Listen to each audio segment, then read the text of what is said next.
बिस्मिल्लाहिर्रहमानिर्रहीम। मेरा नाम महमूद नियाज़ी है। अस्सलाम वालेकुम वरहमतुल्लाहि वबरकातुहू। आज के वीलॉग में डिस्कस करेंगे कि जमहूरियत से लेकर जज तक वो सारे नज़रबंद हैं और जो हुकूमत है वो बख्तर बंद है, बड़ी ज़बरदस्त महफूज है। उसके बाद आपका विजन है सर, ये क्या कहानी है। फिर हम बात करेंगे इस्लामाबाद एयरपोर्ट को बेचा गया है, लेकिन उसकी असल कहानी आपके सामने बयान करनी है।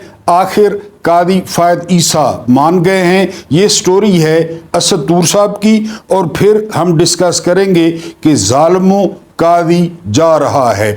इंतहाई भारी दिल के साथ, बड़े अफसोस के साथ और बड़े गमगीन दिल के साथ ये ऐलान किया जा रहा है कि कादी साहब जा रहे हैं। और इसका सबूत ये है कि जो सुप्रीम कोर्ट की रजिस्ट्रार हैं, उन्होंने एक ऑफिशियल लेटर जारी कर दिया है जिसमें फुल कोर्ट बुलाने और कादी साहब को रुखसत करने का लिख दिया गया है। यकीन करें कि ऐसे कादी को, ऐसे इंसाफ पसंद जज को ये कौम वो बड़े सालों तक याद रखेगी कि जिस तरह इस शख्स ने इस मुल्क में इंसाफ का बोलबाला किया, जिस तरह इस शख्स ने कानून की पाबंदी की, जिस तरह हुक्मरान इसके डर से थर थर कांपते थे, जिस तरह बेकरी वाले ने इसको सलूट किया। तो बहरहाल आखिरकार ये सरकारी तौर पे अनाउंस हो गया है, लेकिन इसमें ज़्यादा परेशान होने की ज़रूरत नहीं है क्योंकि हुकूमत पूरा जोर लगाएगी। अब देखें ना, स्पीकर ने और इलेक्शन कमीशन ने उन खवातीन को तलब कर लिया है जिनको पहले डी नोटिफाई किया गया था, यानी वो जो खंजीर का गोश्त बांटा गया था नून लीग, पीपल्स पार्टी और MKUM में, फिर वापस लिया गया, लेकिन अब फिर वो गोश्त फ्रिज से निकलवाया जा रहा है। और सुना है कि 15 या 16 को कोई बड़ी वारदात स्पीकर और इलेक्शन कमीशन करने जा रहे हैं। और वो बड़ी वारदात ये है कि उन खवातीन को फिर इन लुटेरों के हवाले करके आईनी तरमीम करवा ली जाएगी और फिर बाद में देखा जाएगा, क्योंकि आईनी जो है ना अदालत बन जाएगी। और अगर किसी ने इसको चैलेंज किया तो वो उस नई आईनी अदालत में जाएगी, जिस आईनी अदालत के जो सरबराह हैं वो वन एंड ओनली, और मेरा ख्याल है कि इस वक्त बेहतरीन पाकिस्तानी, पाकिस्तान के सबसे मुत्तकी शख्स, पाकिस्तान के सबसे पढ़े लिखे शख्स कादी फ़ायद ईसा वो उसके सरबराह होंगे। वो उस चैलेंज को या वो उस अपील को सुनेंगे और वो क्या फैसला करेंगे। जो बच्चा नया नया बोलना सीख रहा है, आप उससे पूछ लें, वो भी आपको कादी का फैसला बता देगा। लेकिन ऑफिशियली एक लेटर सर्कुलेट हुआ है कि जी फुल कोर्ट मुनक्किद की जाए और कादी फ़ायद ईसा को अलविदाई जो है वो दिया जाए, फुल कोर्ट दिया जाए और उसके बाद जो है वो घर चले जाएं। लेकिन मैंने जिस तरह बताया कि ज़ालिमों, डाकुओं, लुटेरों, कादी जा रहा है। पहले तो आप हिल नहीं सकते थे, पहले तो किसी की मजाल नहीं थी कि पाकिस्तान में कोई गैर जो है इंसानी हरकत करे या इंसानी हकूक़ की पामाली करे या किसी को गायब करे या किसी को अगवा करे। लेकिन अफसोस, सद अफसोस, कादी साहब जा रहे हैं और उनके जाने के बाद यहाँ पे जो गदर मचेगा वो आपको लग पता जाएगा। उसके बाद हम बात करेंगे, असद तूर साहब ने रिपोर्ट किया है। और आपको पता है ये जो कोर्ट रिपोर्टर होते हैं ना, इनका हर वक्त जो है वो काम वो कोर्ट के अंदर और कोर्ट के इर्द गिर्द घूमना होता है, अंदर से खबरें लेनी होती हैं। और असद तूर साहब तो आपको पता है बहुत पुराने और मंजे हुए कोर्ट रिपोर्टर हैं, उनके ख्यालात से इख्तलाफ अपनी जगह, लेकिन सुप्रीम कोर्ट में वो जो है ना स्पेशल रिपोर्टर हैं। उन्होंने रिपोर्ट किया है कि बंद दरवाजे के पीछे कादी साहब ने जो सबसे बड़ा इतराफ़ किया है वो इतराफ़ ये किया है कि उन्होंने बल्ले वाला फैसला वो गलत किया था। आपने सुना होगा ना, हाय उस जूद पेशेमां का पेशेमा होना, यानी अब कत्ल के बाद वो तौबा कर रहे हैं। उन्होंने एक पार्टी डिस्ट्रॉय कर दी, उन्होंने एक पार्टी के सपोर्टर्स को बखेर दिया, उन्होंने एक पार्टी के जो है वो हमदर्दों को इतनी मुश्किल में डाल दिया। मैं पर्सनली जब रिपोर्ट कर रहा था इलेक्शन को اور میں نے ویژول دیکھے کہ جو بزرگ خواتین تھیں یا جو بزرگ افراد تھے، آپ یقین کریں کہ ان کے ساتھ 13 سال 14 سال کے ان کے نواسے یا ان کے پوتے موجود تھے جو ان کو نشان یاد کروا رہے تھے. یعنی ابھی وہ باہر کھڑے تھے تو وہ پوتے اور پوتیاں ان کو بتا رہے تھے کہ دادا آپ نے صوفے پہ نشان لگانا ہے، دادا آپ نے جو ہے وہ کمپیوٹر پہ مور لگانی ہے، نانا آپ نے کرسی پہ مور لگانی ہے، چاچا آپ نے جو ہے ڈھول پہ جو ہے وہ مور لگانی ہے. یہ کیا قاضی فائز عیسی نے، اور کس کے ساتھ؟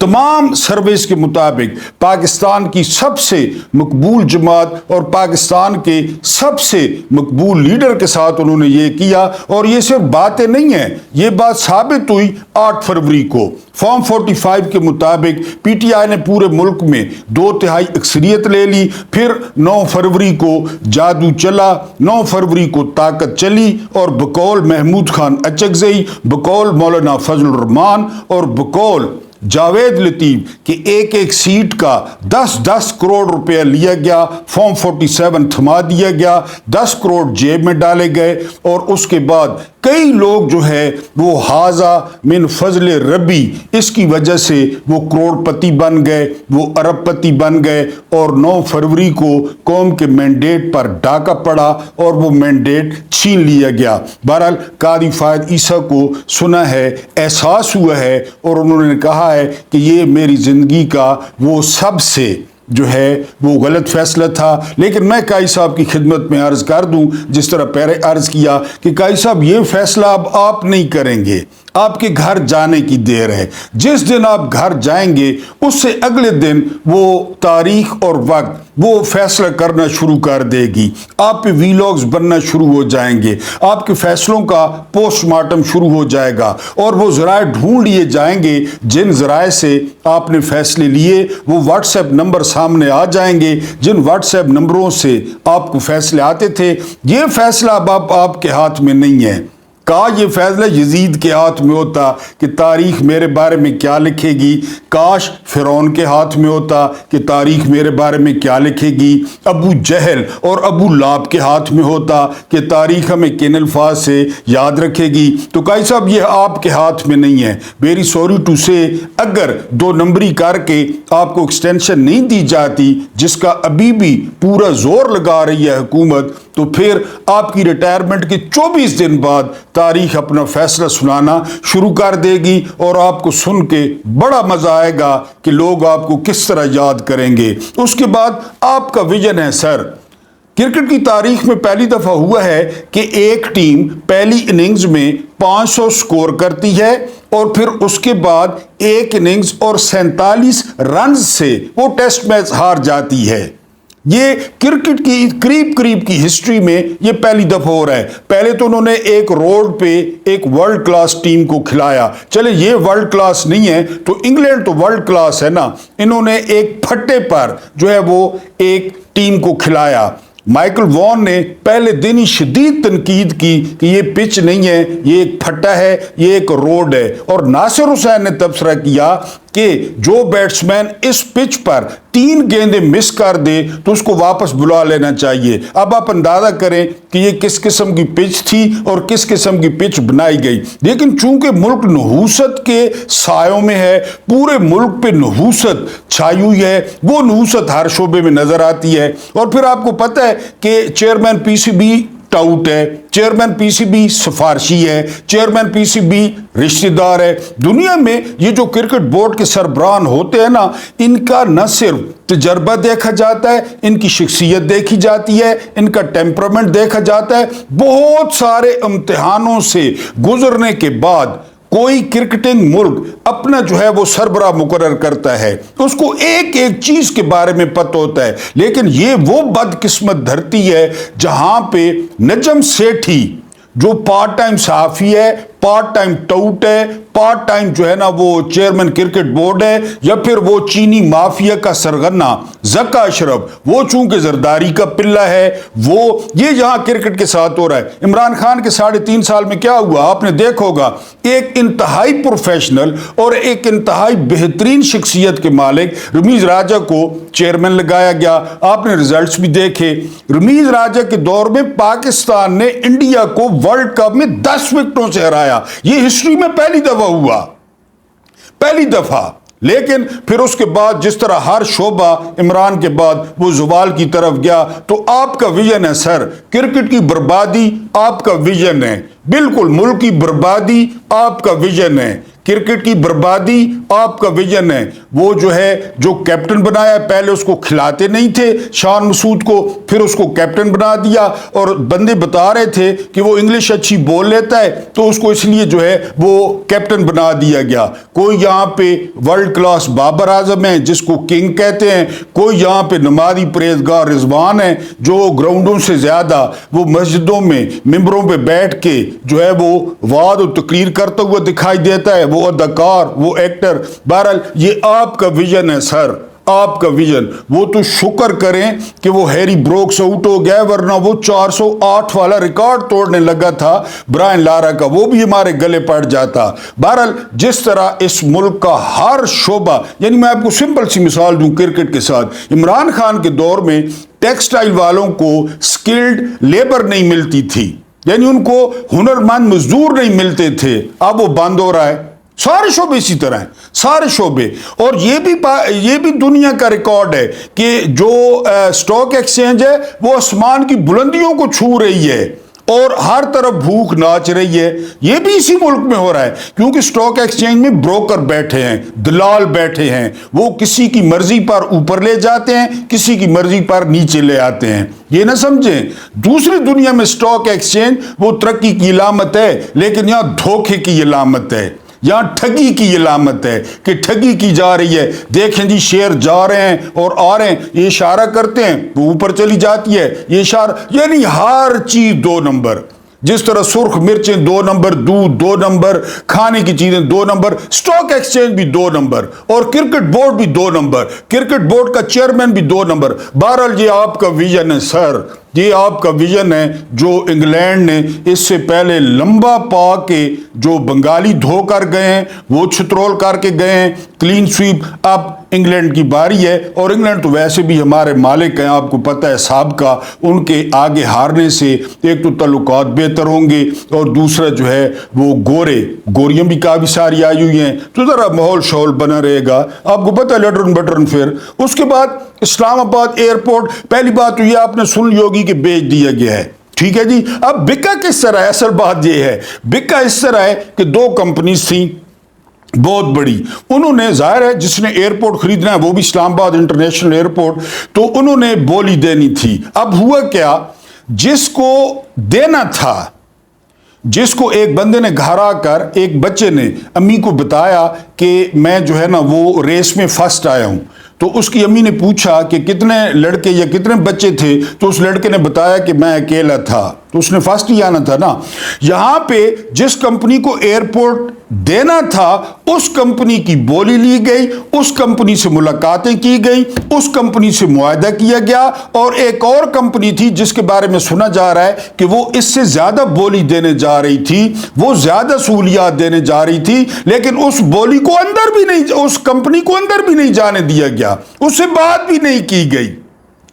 और फिर आपको पता है ये नेक्सस है, ये नेक्सस है, और ये दौलत की नफसियाती बीमारी है। जिस तरह एक मेंटल केस होता है ना, क्योंकि इंसान को क्या कुछ चाहिए होता है एक जिंदगी के लिए, कितने पैसे चाहिए होते हैं। मैंने एक वीलॉग में 1 अरब रुपए की तशरीह की थी, थोड़ा तकलीफ करें पीछे चले जाएं कि 1 अरब कितना होता है और किस तरह खर्च होता है। 1 अरब, यानी मेरे जैसे बंदे को 1 अरब कोई नकद दे देना, मैं बाकी सारी उम्र न कोई काम करूं और कुछ भी ना करूं, मेरी जिंदगी बड़े आराम से गुजर जाएगी। लेकिन इनके लिए तो कुछ भी नहीं है, यानी उस कंपनी के साथ भी मिले हुए थे।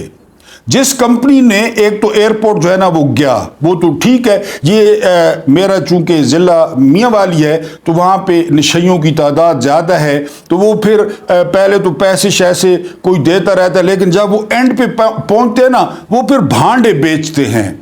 यानी घर से कोई चीज़ ले गया, गंदम के दाने ले गया, बाजरा ले गया, घर की मुर्गी ले गया, इस तरह जो है ना वो घर का चूचा पकड़ के बाहर बेच दिया सस्ते, घर का साइकिल ले गया अपना नशा पूरा करने के लिए। इनको नशा है दौलत का, इनको नशा है प्रोटोकॉलों का, इनको नशा है याशियों का, इनको नशा है ब्रांडियों का, विस्कियों का, स्कॉचों का, जिनके ढक्कन टक करके आसमान से लगते हैं। इनको नशा है रात को 12 बजे के बाद पार्टीज का, और फुल पार्टीज, फुल माहौल। तो वो किस तरह पूरा हो? यानी आपको बताया कि 2023 के अगस्त में, ये जो अभी गुजरा है अगस्त, इस अगस्त में 79 अरब रुपया कर्जा लिया गया। सिर्फ अगस्त में 79 अरब। लगा कहां पे है? सवाल ये है, लगा कहां पे है वो 79 अरब? यानी कि लल्लो तो लल्लो प्योर कहां पे लगना था? मौजा मौजा IMF, वर्ल्ड बैंक, किसी ने अरब दे दिया, किसने पूछना है? उनको पता है ना। नवाज शरीफ मुंह से कह चुके हैं कि 25 करोड़ भेड़ बकरियां हैं, उनको पता है। कोई पूछने वाला होता। एक बंदा था अजीम और ग्रेट शख्स जिसका नाम कादी फायद ईसा था, वो रिटायर हो रहा है। अगर कादी फायद ईसा रह जाता और रिटायर ना होता, कादी फायद ईसा ने इनको उल्टा टांग देना था। इतना बड़ा आदमी था कादी फायद ईसा। लेकिन उस कंपनी को जी अंदर बुलाया गया है, उसके साथ बातचीत की गई है और चुप करके एयरपोर्ट प्लेट में रख के उसके हवाले कर दिया गया है, क्योंकि बाद में जाहिर है बाद में फिर अपना जो होगा वो वसूल कर लिया जाएगा। उसके बाद आते हैं जी हम कि ये यहां से जमहूरियत, ये मैंने क्यों अपने वीलॉग पे लिखा।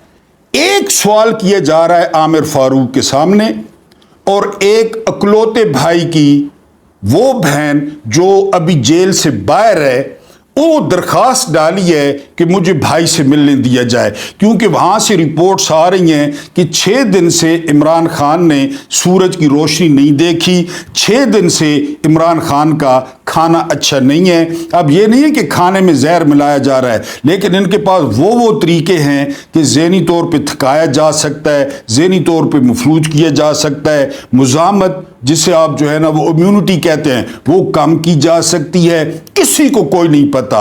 नौरीन खान ने, वो एक बहन, बाकी तो 2 जेल में, उस बहन ने दरख्वास्त दी है कि भाई से मुलाकात की इजाज़त दी जाए, लेकिन इस निज़ाम का दूसरा सहूलतकार आमिर फारूक वो दरख्वास्त लेकर बैठा है। वो सुन रहा है कि सूरज आज कितने बजे निकला, सूरज गुरूब कब होगा, मरी में बर्फबारी कब होगी, मैंने हनीमून पे जाना है, कश्मीर में मौसम कैसा है, और शाहरुख की नई फिल्म कब आ रही है। सवाल ये किया गया है कि मुझे भाई से मुलाकात की इजाज़त दी जाए, मुझे भाई की सूरत हाल का पता करने दिया जाए कि वो किस हालत में, क्योंकि पाकिस्तान की हिस्ट्री में किसी सियासी कैदी के साथ ये हाल नहीं हुआ जो इमरान खान के साथ हो रहा है कि जी वो उसको बहनों से, उसको वकला से, उसको किसी से मुलाकात की इजाज़त नहीं है। अब आप मुझे बताएं कि शंघाई कॉन्फ्रेंस का उस अडयाला जेल से क्या लेना देना है? इन जालिमों ने, इन शिमरों ने, इन यजीदों ने इमरान खान के पीछे जो बाकी कैदी थे उन पे भी पाबंदी लगा दी है, उन पे भी कि जी उनको भी कोई नहीं मिल सकता। उनमें कोई बीमार है, कोई कमज़ोर है, किसी के घर से कोई सिगरेट, कोई रोटी, कोई अच्छी चीज़ आ जाती होगी, जो करीब करीब जिनके घर हैं यानी वो कैद में हैं, उन पे भी पाबंदी लगा दी है। तो यहाँ जो जज, और कल मैंने आपको बताया था कि जुल्करनैन, अबुल हसना जुल्करनैन अलीमा खान को कह रहा है, एक खातून को, कि आप अपने मोबाइल का पासवर्ड दे दें पुलिस को। ये जज कह रहा है, जज। जमहूरियत नज़रबंद, जज नज़रबंद, और फिर जो है ना वो हुक्मरान वो बख्तर बंद। ہر طرف سے کنٹینرز کھڑے کر دیتے ہیں، ہر طرف سے ہٹو بچو ہٹو بچو۔ میں نے آپ کو بتایا تھا پرانی فلموں میں آپ گبر سنگھ کو دیکھیں نا، وہ گاؤں والے کہتے تھے گبر آ گیا گبر آ گیا گبر آ گیا، گھوڑوں پہ ڈگ ڈگ ڈگ ڈگ ڈگ ڈگ۔ اب ان کی یعنی ان گبروں کی حفاظت وہ رینجرز کرتے ہیں، پولیس کرتی ہے، فوج کرتی ہے، اور نعرے مارتی ہے ہٹو بچو بڑا ڈاکو آ گیا، بڑا بغیرت آ گیا، ہٹو بچو ہٹو بچو ہٹو بچو۔ ڈاکو سیکیورٹی میں پھر رہے ہیں، سیکیورٹی میں بدتر بند، جمہوریت نظر بند، صحافت نظر بند، اس کے علاوہ جج نظر بند، کوئی وہ ایک جج دو جج تین، یہ کیا یعنی میں نے آپ کو کئی دفعہ مولا علی علیہ السلام کا قول بتایا، یعنی ظاہر ہے وہ باب العلم تھے، اور ان کی ایک ایک جو کہی ہوئی بات ہے، انہوں نے کیا فرمایا تھا؟ انہوں نے فرمایا تھا کہ کوئی بھی معاشرہ ہے نا، کوئی بھی بستی ہے، کوئی بھی ریاست ہے، وہ کفر پہ چل جاتی ہے کہ ٹھیک ہے جی کافر ہے، سارے کافر ہیں، امریکہ کافر نہیں ہے ہمارے مطابق، انڈیا کافر نہیں ہے، کینیڈا کافر نہیں ہے، فرانس کافر نہیں ہے، جرمنی کافر نہیں ہے، پھل پھول رہے ہیں، اتنی ترقی کر رہے ہیں کہ آپ سوچ بھی نہیں سکتے۔ کیوں؟ مولا فرما گئے کہ کفر پہ نظام چل جائے گا، معاشرہ چل جائے گا، ظلم پہ نہیں چلے گا۔ ہائے ہائے ہائے، ظلم پہ، جہاں پہ ظلم ہوگا، پاکستان میں ظلم ہے، چل رہا ہے یہ نظام، چل رہا ہے یہ معاشرہ۔ اور قصور کیا کیا عمران خان نے تمہارا؟ کیا قصور کیا ہے؟ تم لوگوں کی اناؤں کو ٹھیس پہنچائی ہے، تم لوگوں کے سامنے رکوع نہیں کرتا، تم لوگوں کے سامنے سجدہ نہیں کرتا، تم لوگوں کو چیلنج کیا ہے کہ جو چیز تم کہتے ہو وہ ساری سچی نہیں ہوتی، ساری سچی نہیں ہوتی، اہم ہے اس میں جو ہے نا وہ مبالغہ آمیزی ہوتی ہے۔ اور لوگوں کو بولنے دو، لوگوں کو آزادی دو، اور اپنے کام سے کام رکھو، یہ رول ہے۔ اور اس کے ساتھ کیا ہو رہا ہے؟ اور خود بدتر بند، بالکل نہ عوام میں جائیں گے، نہ شادیوں پہ پہلے پوچھ لیں گے کہ ہمیں کوئی جوتے تو نہیں مارے گا، ہمارے خلاف نعرے تو نہیں لگیں گے۔ جس بیکری میں جاتے ہیں، جس شاپنگ مال میں جاتے ہیں، ادھر چھترول ہوتی ہے، لیکن یہاں پہ جو حکمران ہیں وہ بدتر بند ہیں، جمہوریت بھی نظر بند ہے، جج بھی نظر بند ہیں، اور صحافی بھی نظر بند ہیں۔ اور ایک آخری درخواست کرنی تھی chief of army staff general Asim Noor صاحب سے کہ سر یہ مجھے لوگ ڈراتے ہیں، مجھے لوگ ڈراتے کیوں ہیں؟ آپ لوگ موجود ہیں پھر بھی مجھے لوگ ڈراتے ہیں کہ آپ کے گھر گاڑیاں آ جائیں گی، آپ کو اٹھا لیا جائے گا، اور آپ کی ٹنڈ کر دی جائے گی، اور آپ کو الٹا لٹکایا جائے گا، اور جو ہے نا آپ کی مونچھیں صاف کر دی جائیں گی۔ خیر ہے وہ کر دے، میں کلین شیو ہو جاؤں گا، اور آپ کے جو ہے نا وہ چیخیں سنوائی جائیں گی۔ مجھے کیوں ڈر لگتا ہے سر؟ آپ نہیں ہیں، آپ جو موجود ہیں، پھر مجھے کیوں ڈر لگتا ہے سر؟ اور لوگ کیوں ڈراتے ہیں؟ اللہ پاک آپ کو آسانیاں عطا فرمائے، آسانیاں بانٹنے کی توفیق عطا فرمائے۔ رب کریم آپ کے اور میرے مرحومین کی جمعے کی برکت سے مغفرت فرمائے، ان کے ساتھ عدل کا نہیں رحم کا اور احسان کا معاملہ فرمائے، اور مجھے برداشت کرنے کا بہت بہت شکریہ۔